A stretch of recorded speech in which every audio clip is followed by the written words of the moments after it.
So I once had a teacher or a professor in college who told me that if you wanted to understand the modern short story, you should start with Grimm's fairy tales, uh, which were first published in 1812. First And edition, 1815, according to Wikipedia. But actually, I look earlier, and I think you're right. Um, they came out. They came out collectively uh, in 1812. Yep. and a lot of Americans are familiar with the more famous ones, Hansel and Gretel, um, Little Red Riding Hood, which is usually called Little Red Cap, uh, Tom Thumb, Rumpelstiltskin. Uh, but we picked another one. We picked the first story in the collection, which is called The Golden Bird. And I don't really know what to think about this story, except that I just find it funny for some reason that I can't really identify. And I was hoping to talk it through with you, but uh, some of the general characteristics of Grimm's fairy tales is, and I think this is why my professor talked about this, is that the structure is always, I think, it's impeccable usually, right? Like the story moves forward. There's a beginning, middle, and end. You know when the climactic moment happens. Um, it's simple enough for a child to read, but it's also got some depth to it. Uh, I, I think it's very. I think it's brilliant writing in a way. I don't really understand exactly what the appeal of it is, but I've always I'll liked them. Can I tell you, Matt? Sure. I know what Mm-hmm. the appeal is, Mm-hmm. and it only occurred to me just now because you asked the question. Fairy tales are what we wish our dreams were. Mm-hmm. In other words, we wish our dreams yielded meaning, had structure, had characters who are obviously representing certain things. And these are the dreams of the Central European peoples, the bad dreams about trolls, about animals that come alive, about giants and other things. And they have the completeness they have the completeness that our dreams don't, while sharing the content of dreams. That's a really good point. They are very dreamlike. Uh, some of them are, the Disney always wants to make them into these sort of anodyne, uh, harmless tales, but actually, a lot of the Grimm's fairy tales are kind of demented and have fangs and they hurt. There's a lot of really weird stuff that goes on in these stories, and that's one of the Matt, reasons. have you ever tried to control your children through storytelling? In other words, you can't tell them why something is dangerous. You just don't want them to go there. Mm-hmm. Okay? Imagine that you live in a society in which there are small farms built around a square and then a giant forest. You got to work all the time. You got a lot of problems and a lot of things to concern yourselves with. One of them is not having your kids go into the forest. You populate it with every nightmare character you can think of, and you create tales about all the seductions that might cause one to fly and go into the forest. Oh, I saw a bird fly into it. Oh, I saw, a trail that looked inviting. Well, there's a witch at the end and she's going to stick you in a damn oven. Okay. Mm-hmm. While I'm out harvesting the grain, don't do it. These are ways of controlling behavior by remote control. And as such, they suit our thesis about the Germans. That's true. Yes. And they're also messed up in a way that kind of also verifies a lot of what I believe to be true about Germans, although not, but they're messed up in a charming kind of way, I think. But I guess we should just quickly go through the Golden Bird. Do you want to do it? I mean, it's the story is anyway. Why Sure, don't you give it a shot? I'll try. You correct me as you go. Mm-hmm. Because one thing about fairy tales is they always have numbers involved. Oh, I There's know. all, It's always 6 magic beans and 4, yeah. there's three brothers who are given 4 chances to marry 2 princesses and whatever. So in this case, there are 3 brothers. Now, the first thing that Germans want to instill in their kids is don't be lazy. Mhm. Having a German father, I know that to be true. 3 brothers means 2 are going to be lazy. Okay. Mhm. So 3 brothers are given the challenge of finding out why golden apples are disappearing from an orchard. Okay. Every night an apple disappears. Where are they going? What's taking it? The first brother goes and tries to find out, and a fox tells him, a talking animal, that what does she do? He'll find out if he goes to a certain village and there are 2 inns, and if he goes to the shabbier of the 2 inns, he'll find the answer. Right. But of course, he goes to the other inn, the fancier, where he just gets drunk and is lazy and is out of the story. Okay. Yep. Well, Germans love to repeat things too, So the second brother does the exact same thing. Mhm. He goes out to find what happened to the golden apple. I think they find a feather of a bird, some clue that leads them out into the wilderness. Same fox shows up and says, you'll find out if you go to the town and go to the shabbier of the 2 inns. Of course, he disregards the fox. One lesson of fairy tales is never disregard instructions from talking animals. Right. Yes. If you're so fortunate as to meet a talking animal, listen to the damn thing. But he goes to the village, he goes to the wrong inn, and he's out of the story. The third brother comes and is the non-lazy, obedient one. And just quickly, there's a detail that what they find, they do discover early in the story that the reason the apples are disappearing is because a golden bird has been showing up in the orchard, and has vanished. And has dropped a feather. Has dropped a feather that's worth more than the whole kingdom. And of course, another thing that happens in fairy tales is no one's ever satisfied with, more than they can ever spend. They must have the whole thing. So the father wants the entire bird, sends all the sons out into the forest, and they have those adventures that you talk about. And then the third son is the first one who even listens to the fox a little bit. Right. And so, first of all, we're already got a mystery on our hands. Why go to the shabby inn to drink rather than the fancy one? Mm-hmm. Well, that's also very German. Mm-hmm. I could tell you when I went to Germany and lived there in Munich at 18, a local German man was put in charge of me. And the first thing he said to me, like when I got there, was live within your means. Wait, I just want to find out where my apartment is. Live within your means. Okay. Mm-hmm. That they love imparting wisdom, and it's always kind of frustrating because it isn't go for it or make your dreams come true. It's always something like live within your means, don't be lazy. So anyway, the guy who does this then gets the talking fox, who gives him the most complicated series of it. Creates the most complicated series of yeah. Oh my God. The first, I can't even remember the first one. It's if you it has to do with the golden bird. If you go to this room, you'll find the golden bird. He's in a shabby cage. Yeah, don't put him in the golden cage. If you just resist the temptation to put him in the golden cage, you'll find the answer to your mystery. Now, the third son, who's not lazy, but isn't as obedient as he should be, sees the bird and goes, I want to give it to someone, but it should be in a gilded cage. Yeah, I really feel bad putting it in that shabby cage. Yeah. Never mind that a magic animal just told me not to do that. Right. But go ahead. Yeah. It's like, did the Green Party write this? It's about recycling. Right. Keep using the old stuff, okay? Don't get into the consumer mindset.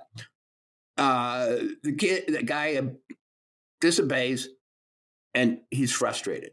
Then there's a goal. No, it's worse than that. He disobeys, and the soldiers who are guarding the golden bird wake up, haul him before the king, arrest him, and sentence him to die.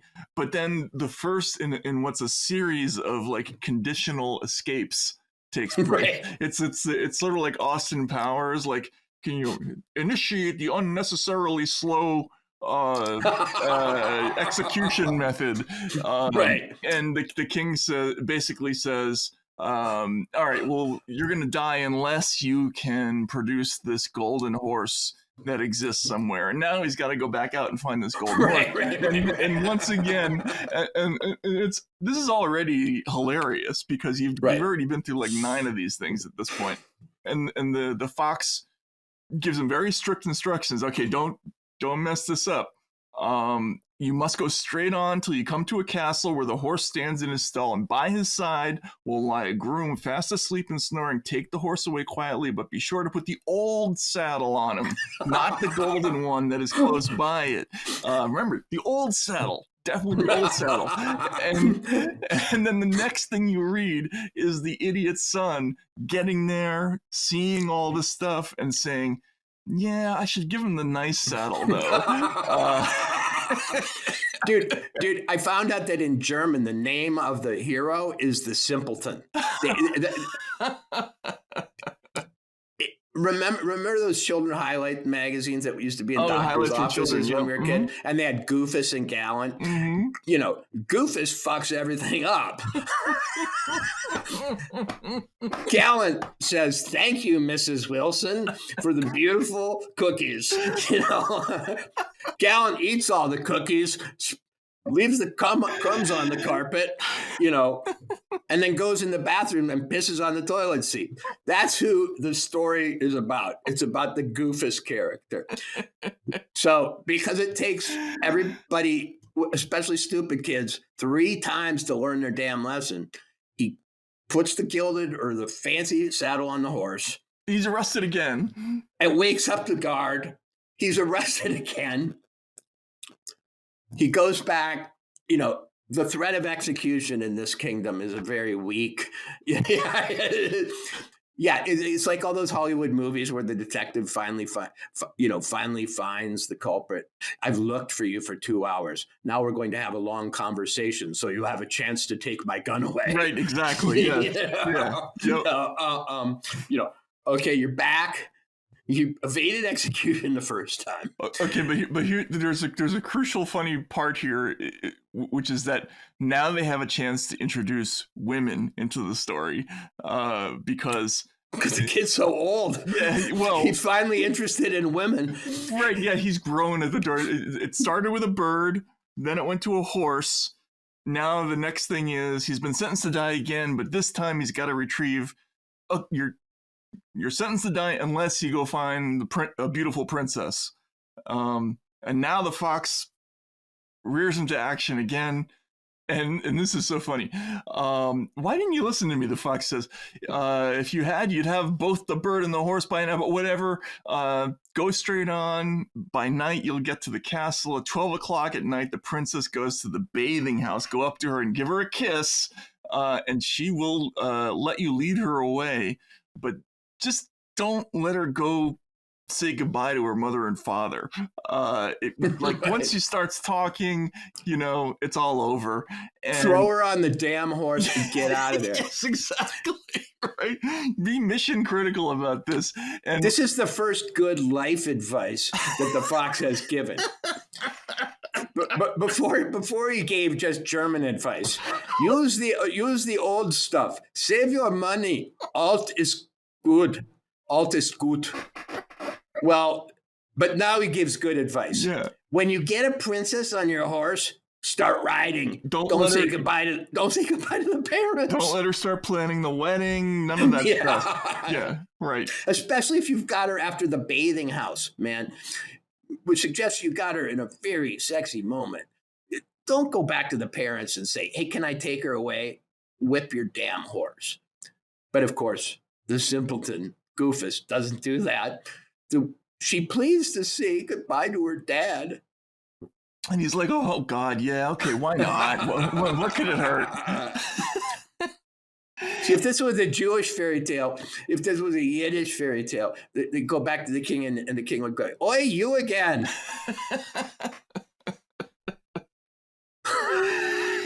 Oh man, so he brings the princess back. what does he do?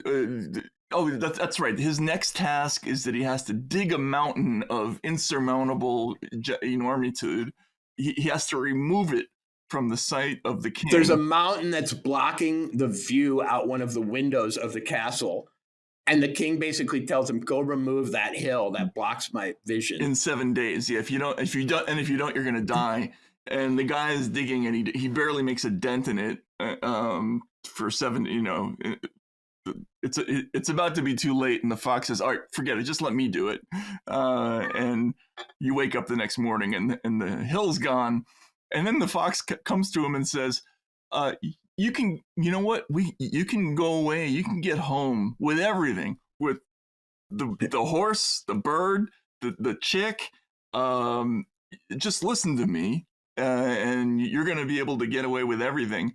But there's one thing I want you to do, which is kill me, cut off my head and my feet. But if you won't do that, like, at least don't do these two things. Don't save anyone from the gallows or sit down by the side of a river. So, what do we think happens? And the simpleton tells himself, well, that's easy. I can promise that. I don't even go to the gallows. And it's not sitting by a river is easy, too. So he promises. He gives his word. And then what happens? So then he goes to a village where he hears a great ruckus, and it turns out that both of his two lazier brothers are being hanged. Because they had turned into robbers, and he scratches his head and he says, because they wanted new stuff. That's why they turned into robbers. They weren't content with old stuff and drinking in old inns. Yeah, so he ends up buying their freedom, and then with his two brothers, they go off back into the forest, and one of the brothers says, let's sit down by the side of the river and rest a while. And the Goofus says, he says, oh, that's a good idea. Let's do that. And then he looks at the stuff, and he says, all of this we have won by our labor, the horse, the bird, the princess. There was a great rejoicing made, but the problem was the horse wouldn't eat, the bird wouldn't sing, and the princess was crying, right? So they get all these male problems, and then of course, the youngest son at that point falls to the bottom of the riverbed because he's been warned not to sit next to the river. He doesn't break his bones, but the bank was so steep that he couldn't find his way out. Then the old fox came finally and scolded him once again for not following his advice.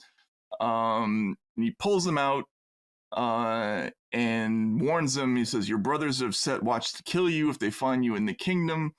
So they dressed him as a poor man. He came secretly to the king's court and was scarcely within the doors when the horse began to eat, the bird began to sing, and the princess stopped crying.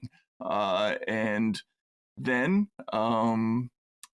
he, after a long one day, he went for a walk in the woods, and the old fox met him and besought him with tears in his eyes to kill him and cut off his head and feet. And he does so, and he finally listens. And what happens, Walter? The fox turns out to be a person. It turns out to be the princess's brother, right? Right. Yes, the brother of a princess who had been lost a great many, many years.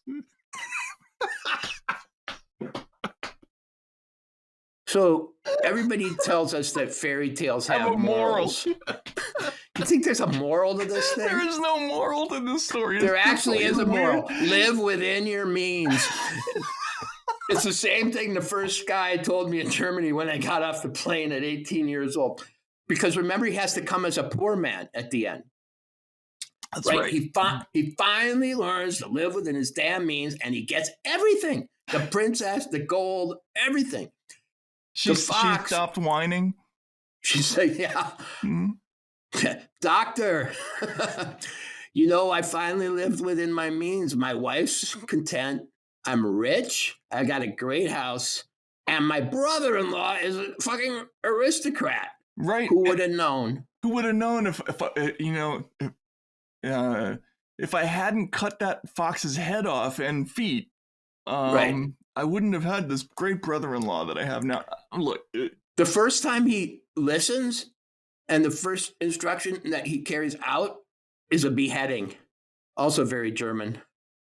If I give you a beheading, will you do it? Okay. Finally, yes. it kind of reminds me of the Lot and his daughter story in the Bible. Right. Where Live within your means and cut off the heads of anybody who asks you. And you will be happy ever after. I don't know why I was so attracted to this story. It's possibly for the same reason that we were just laughing all the way through it. It's just so funny. You know who should have been read this story as a baby? Hunter Biden. Okay. You know, the ultimate goofus who grew up to be goofus. But actually, Matt, here's the most remarkable feature of this story. The fox knew the guy was going to do everything wrong. Right. Yes. Yeah. In fact, if you reverse engineer the story, the fox is a prince the whole time, looking at a pretender, somebody who might marry his sister. And he gives him a series of instructions, knowing the guy will ignore them, because he wouldn't get to the point that he does unless he had fucked up over and over. Right. Exactly. He wouldn't get all the stuff either, right? Right. He would have just found out who got the golden apples. Who cares? Right. That was a bird. Exactly. Right. You would have gotten a golden bird. Now you've got everything. Yeah. Through what process? Living within your means and committing a beheading. That's all it takes. Committing a beheading and not listening. Right. Don't freaking listen. So I learned something in trying to figure out this inscrutable fairy tale from the depths of the German unconscious. And actually, as I said at the beginning, the moral of this story is the moral of many German fairy tales. If a talking animal tells you to do something, do it. Mm-hmm. You know, they don't usually talk. And if they tell you something, it's probably something they really meant to say. But there are classifications for fairy tales around the world. And this in itself was a very Germanic intellectual project. At the turn of the 19th century, Germans became fascinated with the origins of the races. It turned very bad under Hitler, this fascination. Yep. Mm-hmm. But they did things like analyze fairy tales and language groups and other things. Remember, we didn't have genetics yet. So they used these cultural markers to try to analyze the families and tribal makeup of mankind, okay? And they classified fairy tales according to all sorts of diagnostic criteria. And do you know what the name for this kind of fairy tale is? No.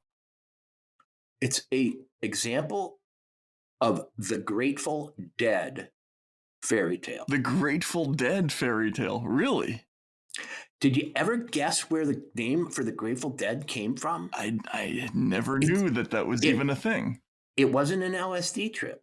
It is a class of fairy tales well known to anthropologists and literary critics, in which a character who is dead asks a living character to do it a favor in order to revive it, for which it is grateful.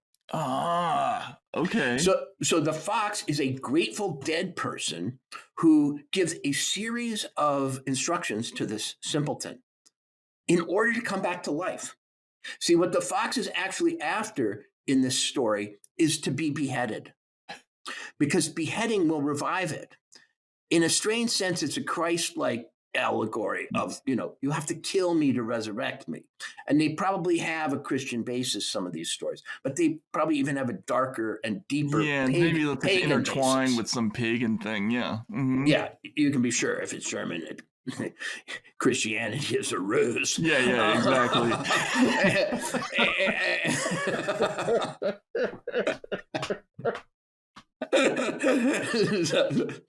How can we use this Jesus story to get people to behead others? Anyway, this is a Grateful Dead story. And apparently it's a very common class of fairy tales in this part of the world and in general. apparently the dead are always trying to get the living to do things that will allow them to come back to life. And it really made me respect Bob Weir and co. And Jerry Garcia for their hyper literate band naming. Absolutely, I would never have thought that that was a reference to anything, but it's brilliant. I love it. It is. And this is like a lot of these fairy tales. Some of the ones that have more elaborate morals to them, like Rumpelstiltskin or whatever, they're fun for other reasons, right. And they're memorable for other reasons. But these stories, there's a psychological truth to them too, which is really funny. Which is that no matter how many times you tell a person to do a thing, they never do it, right? Like people just don't listen, and that's very accurate. And yeah, the randomness of it is really fun, and you remember we did that story, that Saki story, the storyteller, where basically the plot was there were 3 noisy children in a train, and she was trying to tell them this moralistic fairy tale, and they just got louder and louder. And he told them a completely unredeeming story about some kid who got eaten by a wolf in a park, and they immediately were like rapt with attention. And I think these types of stories, they're more gripping precisely because there's no moral to them. Right, they're just interesting. They're weird and interesting, and well written. So remember, this is the same culture from which came psychoanalysis. Okay, in its 2 forms: the Freudian form, in which it all goes back to some basic drama that he compared to Greek myth, and the Jungian form, which was alive with trolls, giants, mermaids, and every other damn thing. Okay. Basically, the idea of psychoanalysis is that at the bottom of human thought and imagination and the bottom of the human psyche are these fundamental stories that are also true across cultures. See, the Germans like to think that they not just figured themselves out, but everybody else. Right. And so that thesis that if you take away the personality and you take away the society and you take away the accidents of history, you come down to basic tales, is not as in vogue as it was when I was young, but I think still influences us. Hollywood screenwriters will talk about it constantly. What's the archetype behind this story and so on. And when I analyze something like Luigi, what I'm actually doing is projecting my knowledge of fairy tales onto a contemporary story. Mm-hmm. And I'm not asking myself the practical question of how did this come about. I'm saying in fairy tale logic, where does this go? And so they're absolutely, if they want to ask why we do old stuff, what they should be asking is why we're not doing ancient stuff. Right. Because the ancient stuff is the real key to reality, according to a lot of thinkers. Even now, it's like the genetics of the imagination. Mm-hmm. And I think this one is brilliant because it's so random. Yeah. The others, the morals are often pretty transparent, If you have virtue and you believe and you have faith, you'll be rewarded. But this is like that. What was it? A Flaubert story we read? I forget who it was. Yes, I think it was a Flaubert story. His sort of synthetic fairy tale, which is just about a guy going and killing everything he met. Right. Yeah. Exactly. Every animal. Yeah. Yeah. And there's something more alive about that story than the more anodyne fairy tales that we tell our kids. It was Flaubert's satire of fairy tales. Right. He said, let's take all the cruel and injurious and horrific motifs of fairy tales and put them all in one. Exactly. Exactly. Anyway, this was fun. I'm glad we got to share that. I think I'm glad you laughed at the same parts that I did, because it's a fun read, and frankly, the whole Grimm's fairy tales is fun. So if you have a kid, I highly recommend. I have one more notion here. Mm-hmm. It wasn't just about live within your means. Mm-hmm. It was about persistence Right. Yes. Yep. and stubbornness. Mm-hmm. Never give up. Never give up. Yep. Even if you keep screwing up and taking the instructions absolutely the wrong way every single time, if you don't give up, you will have the princess and the golden feathers and every other damn thing that you're supposed to desire in life. Well, now I'm thinking about those 19-minute Grateful Dead jams in a different light. Maybe they're trying to find the magic word that and he wakes them up or something like that. No, anyway, the Grateful Dead thing is so cool. I'm glad that's. Yeah. I didn't know that. And I think I probably speak for a lot of people in the audience and being glad